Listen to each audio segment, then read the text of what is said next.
सगळीकडे जगाची रीत अशीच झालेली आहे की प्रत्येक लग्न झालेल्या मुलीला असंच वाटतं की नवरा आणि ती हेच म्हणजे तिचं कुटुंब आणि सुखी संसार आहे. त्यांना सासू सासरे त्यांच्या कुटुंबामध्ये किंवा सुखी संसारामध्ये अडचण किंवा अडगळ वाटू लागतात. तसंच समीक्षाला देखील असंच वाटत होतं की सासू सासऱ्यांनी गावी राहावं आणि त्यांनी आमच्या दोघांमध्ये येऊ नये, लुडबुड करू नये. समीक्षाला एकटीचं जीवन जगायला खूप आवडत होतं आणि हेच तिला सवय लागून गेली होती. तसं पाहायला गेलं तर समीक्षाच्या आईवडिलांनी तिला संस्कार करण्यात कुठेच कमी ठेवली नव्हती. त्यांनी तिला हे सांगितलं नव्हतं की तू तुझ्या सासू सासऱ्यांपासून वेगळी राहा किंवा तू तुझ्या नणंदेला दूर कर. परंतु समीक्षा ही स्वतःच्या आसमानाने वागत होती. तिला परिस्थितीचं भानच उरलं नव्हतं. परंतु ती हे विसरली होती की जी काही प्रॉपर्टी आहे ती तिच्या नवऱ्याची नसून तिच्या सासऱ्यांनी कमवलेली होती. मग त्यामध्ये गावची जमीन असू देत किंवा शहरामधील ती राहत असलेला फ्लॅट असू देत.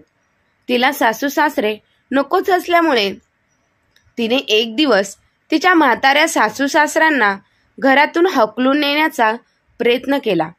परंतु तिचा तो प्रयत्न यशस्वी होऊ न देता तिच्या सासऱ्यांनी म्हणजेच मंगेशरावांनी आपल्या सुनेला कसा धडा शिकवला आणि परिस्थितीची जाणीव करून देऊन त्यांना सासू सासऱ्यांचं महत्त्व पटवून दिलं.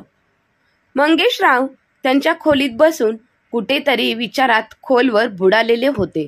तेवढ्यात त्यांची बायको राधा समोर येते. चहाचा कप टेबलावर ठेवत म्हणते, तुम्ही चहा मागितला होता ना, मी चहा घेऊन आले आहे. मंगेशरावांनी राधाताईंच्या बोलण्याकडे लक्ष दिले नाही, त्यामुळे त्यांना ऐकायला देखील आलं नाही. ते वारंवार आता ती पुन्हा एकदा मंगेशरावांना हाक मारत म्हणते, कुठे हरवला आहात का? काय विचार करत आहात का? मी तुमच्यासाठी चहा आणला आहे.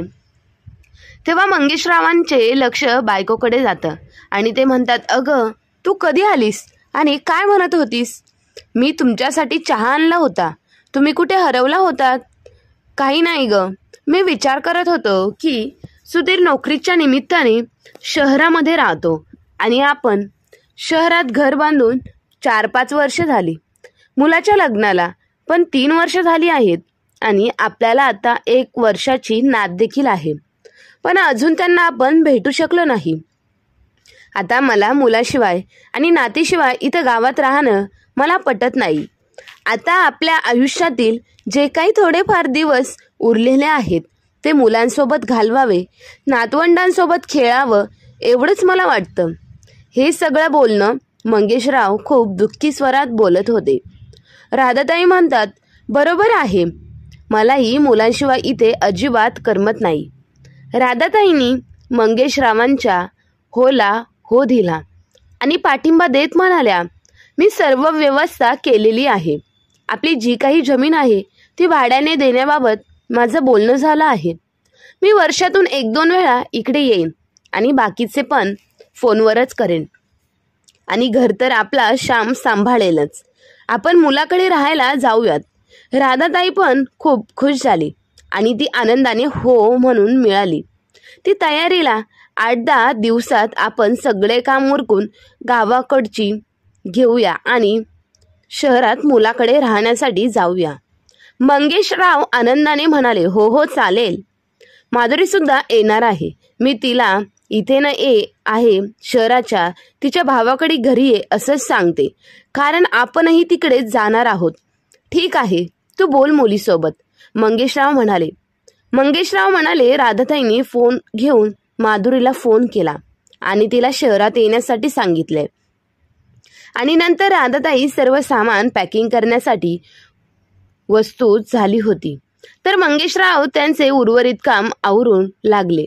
8 ते 10 दिवसात सगळे कामं आवरून दोघेही आपल्या मुलाकडे राहण्यासाठी जाणार होते. शहराकडे निघाले. त्याने निघताना आपल्या मुलाला किंवा सुनेला ते येत असल्याची माहिती दिली नव्हती. त्यांना त्यांच्या मुलाला आणि सुनेला सरप्राईज द्यायचं होतं. त्यामुळे नकळत जाण्यानी त्यांनी ठरवले. सकाळी जेव्हा दारावरची बेल वाजली असेल तेव्हा त्यांचा मुलगा बाहेर आला आणि आईबाबांना पाहून त्याला खूप आश्चर्याचा धक्का बसला. आईबाबांना पाहून तो म्हणून घेतला. सुधीरची बायको समीक्षा अजूनही झोपलेली होती. सुधीरने आईबाबांना हॉलमध्ये बसवलं आणि बायकोला उठवायला त्यांच्या बेडरूममध्ये गेला. समीक्षा, लवकर उठ, आईबाबा आलेले आहेत. अचानक झोपेतून तिला सासू सासरे आल्याची समजले. खडबडून ती जागी झाली आणि ती घाबरली देखील होती, कारण तिने नीटनेटकी कपडे देखील घातलेले नव्हते. शॉर्ट आणि टी शर्ट घातला होता. समीक्षा पटकन उभी राहिली आणि बाथरूमकडे धावत निघाली आणि पटकन तिने कपडे बदलले. कपडे बदलल्यानंतर त्यांनी आईबाबांजवळ येऊन त्यांचा आशीर्वाद घेतला. त्यांनी देखील आनंदाने आशीर्वाद देत परी कुठे आहे असं विचारलं. बाबा, परी अजून झोपलेली आहे. समीक्षाने उत्तर दिले, ठीक आहे, काही हरकत नाही, झोपू देत तिला. जेव्हा ती उठेल तेव्हा तिला माझ्याजवळ आण आणि मला तिला भेटायचं आहे, खूप इच्छा आहे. मंगेशराव त्यांच्या सुनबाईला म्हणाले. समीक्षा स्वयंपाकघरात गेली आणि सर्वांसाठी नाश्ता तयार करू लागली. त्यानंतर माधुरी देखील तिची दोन्ही मुलं आणि पतीसोबत तिच्या कारमधून भावाच्या घरी आली. बहीण, दाजी आणि भाचवंडे यांना पाहून सुधीरला खूप आनंद झाला. पण समीक्षाचं तसं अचानक येणं आवडलं नाही. तरी काहीही न बोलता ती सर्वांसाठी नाश्ता बनवू लागली. रविवारचा दिवस होता आणि सुधीरला देखील सुट्टी होती. त्यामुळे सगळ्यांच्याच येण्याने तो देखील खूप खुश होता आणि आईबाबा जवळ बसून त्यांनी खूप गप्पा मारल्या. सर्वांचा नाश्ता आटोपल्यानंतर समीक्षा पुन्हा किचनची साफसफाई करू लागली. साफसफाई झाल्यानंतर दुपारच्या जेवणाची तयारी करावी लागली. माधुरी समीक्षाची स्वयंपाक करण्यात मदत करत होती. राधाताई त्या दोघींना छोट्या मोठ्या कामात मदत करत होत्या. दुपारचं जेवण उरकून समीक्षा आणि माधुरीने एकत्र भांडी घासली आणि त्यानंतर 4 वाजले आणि 4 वाजता सुधीर समीक्षाला चहा नाश्ता बनवायला सांगितला. चहा नाश्ता झाल्यावर मग रात्रीचे जेवण बनवण्याची तयारी सुरू झाली. अशा प्रकारे समीक्षाचा संपूर्ण दिवस हा किचनमध्येच गेला. जेवण बनवण्यात आणि तेथील काम आटपण्यात गेला होता. आपल्या महाराष्ट्रीयन लोकांना खाण्यापिण्याच्या बाबतीत फक्त संधीच हवी असते. संधी मिळताच ते सुरू होतात. घरात पाहुणे आले की दिवसभर स्वयंपाक करण्यातच जातो. पाहुणे आले की एक जण घरात सणच असं वेगवेगळे पक्वान बनले जातात. पाहुण्यांच्या निमित्ताने घरातील लोकांना देखील एक चांगली मेजवानी मिळते. समीक्षाचा संपूर्ण दिवस किचनमध्ये जेवण बनवण्यातच गेला होता. पहिल्यांदा सासू सासरे आणि नणंद एकत्र आले होते. एकाच दिवसात समीक्षाची घाबरली माधुरी आणि तिचा नवरा आणि तिची मुलं दुसऱ्या दिवशी निघून गेली आणि सासू सासरे सुद्धा एका दिवसानंतर निघून जातील असेच तिला वाटले होते. पण तसं काही झालं नाही. सुधीरला दुसऱ्या दिवशी सकाळी ऑफिसला निघून गेला. आता घरात समीक्षा आणि सासरे गावाकडे परतले नाहीत. आता मात्र समीक्षा सासू सासऱ्यांची चिडचिड व्हायला लागली. 2 वर्ष एकटी राहिल्याने ती तिच्या मर्जीची मालकीन होती. कारण सुधीर घरी नसेल, जातो फक्त सुट्टी असला की घरी लवकर उठायला लागत नव्हतं. पण आता सासू सासऱ्यांमुळे तिला लवकर उठायला लागायचं. आता प्रत्येक काम करताना समीक्षासाठी बडबड करायची. आणखी किती दिवस राहतील माहीत नाही. अचानक आलेत आणि जायचं नाव देखील घेत नाही. सारखं हे पाहिजे ते पाहिजे असं ऑर्डर देत असतात. आई बाबा गावी परत कधी जाणार आहे हे तेव्हा सुधीरला म्हणाला. काय झालं, त्यांच्यामुळे तुला काही त्रास होत आहे का? यावर समीक्षा जोरात म्हणाली, काही नाही, मी सहजच विचारलं. यावर सुधीर म्हणाला, त्यांना जेव्हा जायचं असेल तेव्हा जातील. त्यांचे स्वतःचे घर आहे. समीक्षा ठीक आहे असं म्हणत म्हणाली. असेच 2-3 महिने पलटले तरी देखील आई बाबा गावी परतले नाहीत. आता मात्र समीक्षाला त्यांचं राहणं इथं अजिबात सहन होत नव्हतं.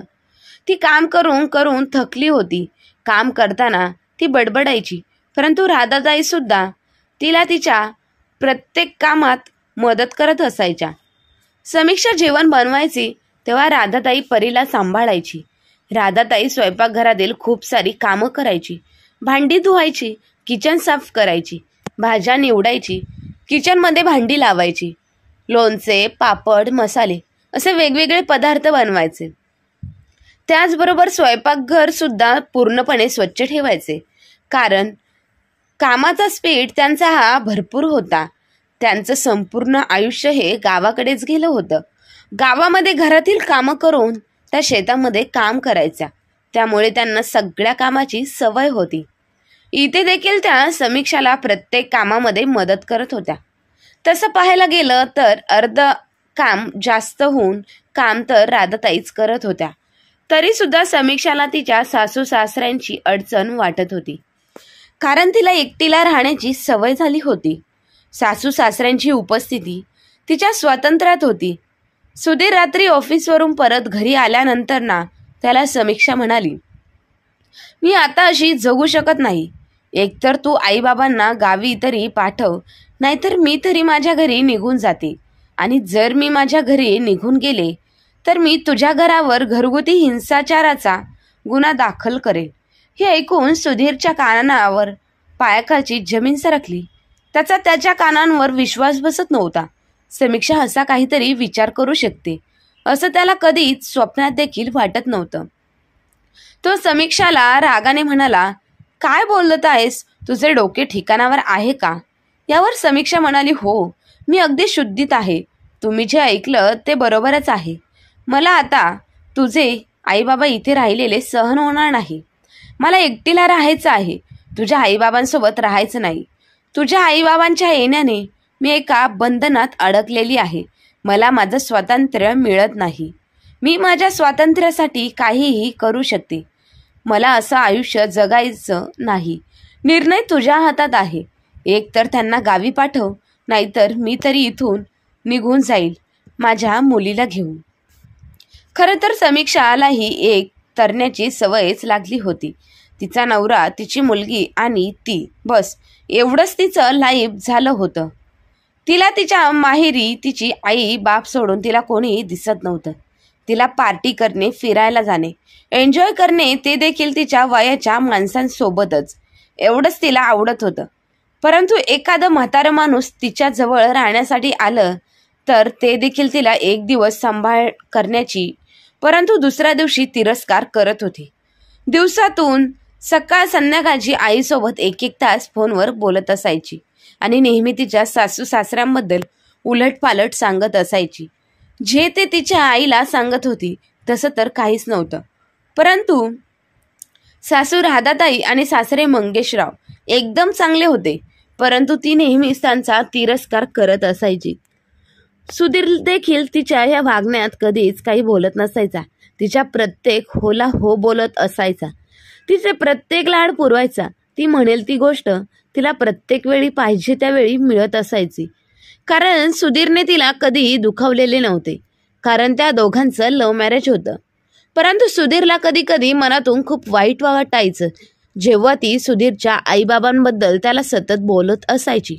प्रत्येक वेळेला ती त्यांच्या आईबाबांचं आणि तिच्या आईवडिलांची तुलना करत असायची. तसं पाहायला गेलं तर समीक्षाच्या माहेरापेक्षा समीक्षाच्या सासरी खूप सारं तिला मिळत होतं. पाहिजे तो लाड, पाहिजे ती गोष्ट प्रत्येक वेळेला ती म्हणेल तेव्हा मिळत असायची. परंतु तरी देखील तिची ही सवय कमी होत नव्हती, तर दिवसेंदिवस वाढतच होती. समीक्षाला जी सुधीर सोबत बोलत असायची तिच्या सासू सासऱ्यांबद्दल, तेव्हा सुधीर खूप मनातून तुटून जात होता. तो विचार करायचा, तर मुली त्यांच्या सासू सासऱ्यांसोबत अशाच वागत असतील का? माझे आईबाप इतके वाईट आहेत का? समीक्षा त्यांच्याबद्दल नेहमीच वाईट साईट बोलत आहे. ते आजपर्यंत जे काही काम करत आहे, कष्ट करत आहे, ते माझ्यासाठीच, कारण मी त्यांचा एकुलता एक मुलगा आहे म्हणूनच करत आहेत. तरी देखील समीक्षा तिच्या सासू सासऱ्यांना खूप कमी लेखत होती. ह्या सगळ्या गोष्टी असून देईल विचार करत होता. तितक्यात समीक्षा सुधीरसोबत आवाज चढून बोलत होती आणि त्यानंतर सुधीरकडे पाठ करून बेडवर झोपून गेली. सुधीरला समीक्षाच्या बोलण्यावर विश्वास बसत नव्हता. त्याला खूप अस्वस्थ वाटू लागलं. टेन्शनमुळे त्याला आज झोप लागत नव्हती, तर रात्रभर फक्त विचार करत राहिला होता. सकाळी सुधीर जेव्हा नाश्ता करण्यासाठी आईबाबांसोबत डायनिंग टेबलवर आला, तेव्हा त्यांना सुधीरचे डोळे लाल झालेले असल्याचे दिसले आणि त्याच्या चेहऱ्यावरून असं स्पष्ट दिसत होतं की तो रात्रभर झोपलाच नाही. त्याला पाहून बाबांनी विचारलं, काय झालं बेटा, तुझी रात्री झोप पूर्ण झाली नाही का? यावर सुधीर म्हणाला, नाही बाबा, असं काहीच नाही, मी अगदी व्यवस्थित आहे. आणि नंतर तो तयार होऊन ऑफिसला निघून गेला. असेच बरेच दिवस निघून गेले. एके दिवशी मंगेशराव राधाताईंना बोलत होते की त्यांचा मुलगा थोडा अस्वस्थ आहे, गप्पा बसू लागला आहे आणि आपल्यासोबत फारसा बोलत देखील नाही. दुसरीकडे सोन सुद्धा खूप शांत असते, ती देखील जास्त बोलत नाही, तिचं काम झाल्यावर खोलीत जाते. मला असं वाटतं ते दोघेही आपल्यापासून काहीतरी लपवत आहे. मला वाटते काहीतरी नक्कीच आहे, ज्यामुळे सुधीर आणि समीक्षा गप्प आहेत. सुधीर खूप दुःखात आहे असं वाटतं. त्याला रात्री झोप येत नाही, त्यामुळे त्याचे डोळे लाल झालेले असतात. नक्कीच काहीतरी झालेलं आहे असं मंगेशराव चिंतेत त्यांच्या बायकोला राधाताईंना म्हणत असतात. तुम्ही बरोबर बोलत आहात, राधाताई काहीतरी विचार करून म्हणाली. मी सुधीरला कितीतरी वेळा विचारलं तरी तो काहीच सांगत नाही. प्रत्येक वेळी तो मला टाळतो. संध्याकाळी सुधीर ऑफिसवरून घरी आल्यावर तो शांतपणे त्याच्या खोलीत जातो.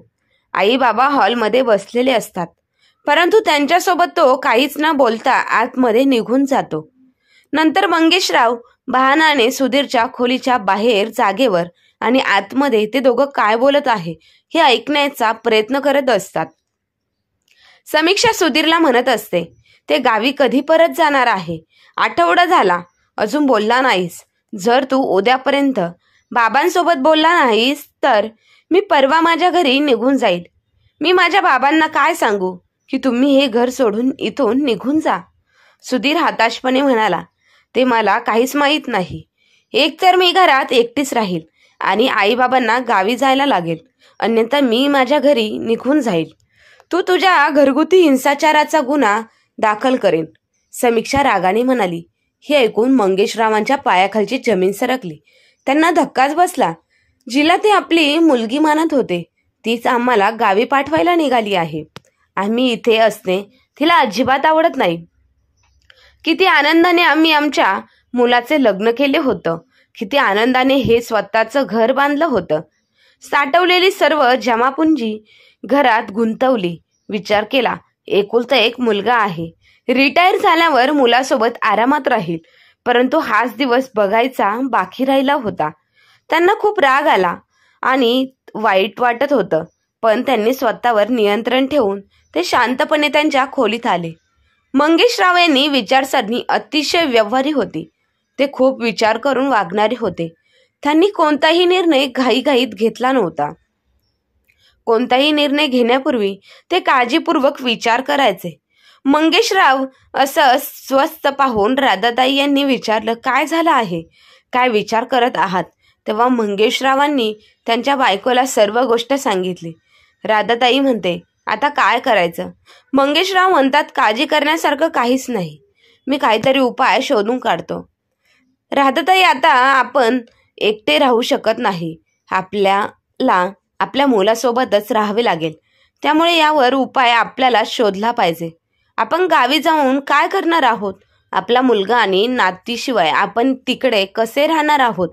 आणि त्याचबरोबर मुलगा आणि सून सोबत भांडण करून आपण त्यांचे घरही उद्ध्वस्त करू शकत नाही ना. आपण इथे राहू, आपली सूनही आपल्यासोबतच राहील, फक्त सुनेला योग्य मार्गावर आपण आणायला पाहिजे. राधाताई सुद्धा एक समजूतदार स्त्री होती. ती सुद्धा त्यांना ठीक आहे असं म्हणाली.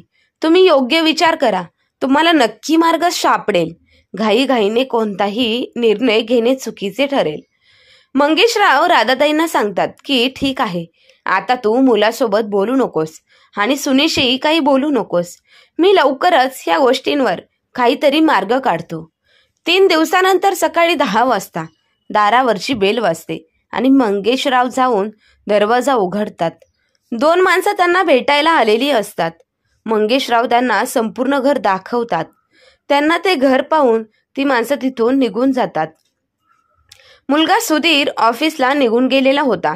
सुधीर रात्री ऑफिसमधून घरी आल्यावर समीक्षा त्याला सांगते की आज 2 माणसं घरी आली होती. बाबांनी त्यांना सगळं घर दाखवलं. सुधीरला वाटलं की बाबांना कोणीतरी भेटायला आलं असेल. दुसऱ्या दिवशी रविवार होता. मंगेशराव सुधीरला लवकर तयार होण्यास सांगतात. मला तुला काहीतरी दाखवायचं आहे. सुधीर विचारतो, बाबा तुम्हाला काय दाखवायचं आहे? ते सरप्राईज आहे बेटा. तिथे गेल्यावरच कळेल. लवकर तयार हो आणि हो, समीक्षाला पण घेऊन सोबत घे. सुधीर आणि समीक्षा दोघे तयार होऊन बाबांच्या सोबत निघून जातात. पण आजीकडे राहतात, कारण तिला आता आजीची सवय झाली होती. ती आज इकडे झोपायची, जेवायची. त्यामुळे समीक्षाला परीची अजिबात काळजी नव्हती. मंगेशराव दोघांनाही त्यांच्या कारमध्ये बसवणे एका ठिकाणी घेऊन जातात. तो परिसर खूप गजबजलेला आणि खूप कटकटीचा होता. मंगेशराव त्यांची कार एका पार्किंगमध्ये पार्क करतात आणि तिथून तिघेही पायी चालतात. बराच अंतरावर असलेल्या एका 5 मजली इमारतीत पोहोचतात. मंगेशराव दोघांनाही घेऊन दुसऱ्या मजल्यावर जातात आणि एका खोलीचा दरवाजा उघडतात. त्या खोलीत जाऊन मंगेशराव सुधीरला म्हणतात, बेटा हे तुझे नवीन घर आहे. आजपासून तुम्ही दोघे इथे राहा. तो ही रूमची चावी देत मंगेशराव म्हणतात, ही या खोलीची चावी आहे. इथे सर्व काही आहे. टॉयलेट, बाथरूम, किचन, इथे सर्व व्यवस्था आहे. आणि मी एका महिन्याचे भाडे सुद्धा भरलेले आहे. आणि पुढचं भाडं तू स्वतः देऊ शकतोस. तुझा पगार नक्की तेवढा आहे की तू तुझ्या घरा भाड्याने घेऊन भाडं भरू शकतोस. बाबांचं हे बोलणं ऐकून सुधीर आणि समीक्षा दोघांनाही मोठा धक्का बसतो. दोघेही आश्चर्याने म्हणतात, बाबा तुम्ही काय बोलत आहात? आम्ही या घरामध्ये भाड्याने राहायचं आहे. आपले स्वतःचे एवढे मोठे घर आहे ना बाबा. बेटा ते घर तुझं नसून माझं आहे. ते मी माझ्या कष्टाने बांधलेलं आहे आणि त्या घराचा व्यवहार केलेला आहे. ते घर विकून मी गावी जात आहे. आता हे तुमचं घर आहे. त्या घरात तुम्ही आनंदाने राहा आणि तुमचं एकटं आयुष्य जगा. समीक्षा तुला आमच्यासोबत राहायला आवडत नाही ना ग? मग नको राहूस. आम्ही आमचा मुलगा तुला दिला आहे. तू तुझ्या नवऱ्यासोबत शांतपणे इथे राहा. आणि अजून एक गोष्ट ती सांगतो तुमच्या माहितीसाठी, ती म्हणजे आपली गावची 8 एकर शेती आहे ना, ती सर्व मी विकून टाकणार आहे. तुम्ही तुमच्या स्वतःच्या बळावरती, स्वहिमतीवरती तुम्ही तुमची स्वप्न साकार करा. हे माझं होतं. ते मला काय करायचं ते माझं मी पाहीन.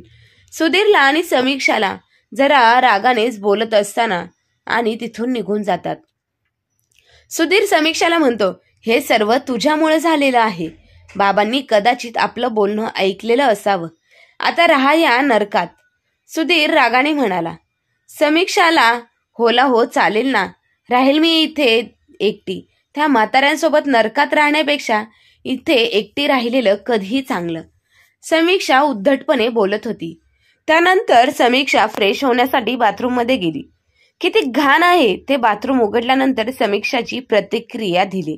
घाण आहे ना, मग तू कशासाठी आहेस? कर ते सर्व साफ, सुधीर म्हणाला. आणि याच मुद्द्यावरून दोघांमध्ये खूप भांडण झालं. ते दिवसभर भांडत होते आणि भांडता भांडता रात्र देखील झाली. एका खोलीमध्ये मच्छर खूप होते. गरमी होती की त्यामध्ये त्या दोघांना गुदमरायला झालं होतं. शेताकडे बघून समीक्षा विचार करू लागली की कुठे ते आलिशान घर, मोकळी हवा, बाग बगीचा आणि कुठेही माचीची पेटी, ते शांत स्वच्छ वातावरण आणि कुठे हा कटकटीचा परिसर. आपण इथं कसं जगणार? जर मी सुधीरच्या कमाईतील अर्धी रक्कम जरी वाचवली तरी आयुष्यभर एक घरही बांधता येणार नाही. आणि परीच्या भविष्याचं काय होणार? सुधीरच्या कमाईतून फक्त खाण्यापिण्याचा खर्च होऊ शकतो, बाकी काहीच होऊ शकत नाही. परीचं भविष्य उद्ध्वस्त होईल. तेवढ्यात एक मच्छर समीक्षाच्या गालावर चावतो. मम्मी आवाज करत समीक्षा रडायला लागते. तिकडे सुधीर आरामात झोपला होता. समीक्षा सुधीरचा एक फटका मारते जोरात आणि बोलते, इकडे मला झोप लागत नाही आणि तू आरामात झोपला आहेस. मला इथं राहायचं नाही. मला घरी जायचं आहे. दुसऱ्या दिवशी सकाळी समीक्षा आणि सुधीर परीला नेण्याच्या बहाण्याने घरी जातात. बाबा आरामात चहा पित होते. परी झोपलेली होती. सुधीर जाऊन बाबांच्या पाया पडतो. मंगेशराव सुधीरला विचारतो, कसे आलात? काही काम होते का? परीला घेऊन जाण्यासाठी आलो होतो बाबा. सुधीर हळूच आवाजात बाबांना बोलतो. ठीक आहे. परी आतमध्ये बेडरूममध्ये झोपलेली आहे. मंगेशराव एकदम स्पष्ट वक्तव्य करत म्हणाले, बेटा तुझे आणि तिचे सामानही घेऊन जा. आई सुद्धा मोठ्या आवाजात म्हणाली, आई बाबा आम्ही परीला नाही तर सामान घेऊन जाणार नाही. समीक्षा म्हणत होती, का सुनबाई, आता तुझं इथं काय काम आहे? राधाताई म्हणाली, आई बाबा आम्ही तुमच्याकडे राहायला आलेलो आहे. सुधीर म्हणाला. यावर मंगेशराव म्हणाले, पण बेटा तुम्हा लोकांना तर आमच्यासोबत राहायचं नाही ना? समीक्षाला म्हणाला, नाही बाबा आम्हाला तुमच्यासोबत राहायचं आहे आणि यामध्ये सुधीरची चूक नाही. सर्व चूक तर माझी आहे. मी सुधीर सोबत भांडण करत होते. मी सुधीरला तुम्हाला इथून पाठवायला तयारी करायला सांगत होते, पण तो ऐकत नव्हता. म्हणून मी वारंवार धमक्या देत होते. आईने मला खूप साथ दिली, खूप मदत केली, पण तरी मला आईचे महत्त्व कळाले नाही. परीचं बारीक सारीक काम सुद्धा दोघेच करायचे. त्यांना खेळवायचे, त्याला सांभाळायचे, त्याचं खाणं पिणं बघायचे. पण मला ते कधी समजलंच नाही. मी आंधळी झाले होते स्वतःच्या मुलीसोबत आणि स्वतःच्या स्वातंत्र्या बाबतीत. तुम्हाला तुमच्या मुलासोबत नातीसोबत राहण्याचा तुमच्या स्वप्नांचा आणि सुराडा करत होते. मी तुमची माफी मागते. मला माझ्या कृत्याची खूप लाज वाटते. मला तुमची मुलगी समजून माफ करा. असं म्हणत समीक्षाने बाबांचे पाय पकडले. मंगेशराव समीक्षाला उचलतात आणि म्हणतात, तू आमची सून नाहीस, आमची मुलगी आहेस. आम्ही हे सर्व जाणून केले जेणेकरून तुला जाणीव व्हावी तू किती मोठी चूक करत आहेस आणि तुझी चूक तुझ्या लक्षात आली हीच आमच्यासाठी सर्वात मोठी गोष्ट आहे. आम्हाला तुमच्यासोबत सर्वांना एकत्र राहायचं होतं. त्यासाठी सर्व नाटक करावे लागले आणि रात्री डासांसोबत मच्छरमध्ये झोप चांगली आली ना? बाबा असं तसं म्हणाले तेव्हा सगळे हसायला लागले आणि अशा प्रकारे त्यांचं कुटुंब एकत्र झालं होतं. मंगेशरावांनी कोणालाही कळू न देता, कोणालाही न दुखवता कुटुंब एकत्र बांधून ठेवलं होतं. सुधीरची चूक नसताना देखील त्याला देखील शिक्षा दिली होती आणि समीक्षाची चूक लक्षात आणून तिला देखील वठणीवर आणलं होतं. तर मग मित्र आणि मैत्रिणींनो, समीक्षा चुकीचं वागत होती आणि सुधीरला देखील चुकीचं वागण्यासाठी भाग पाडत होती. याबद्दल तुमचं काय मत आहे? आणि मंगेशरावांनी कशा प्रकारे त्यांना योग्य मार्गावर आणलं आणि त्यांना शिक्षा देऊन चुकीची जाणीव करून दिली, याबद्दल तुमचं काय मत आहे ते कमेंट करून नक्की कळवा. आणि कथा आवडली असेल तर आपल्या चॅनलला लाईक, शेअर, सबस्क्राईब नक्की करा. धन्यवाद.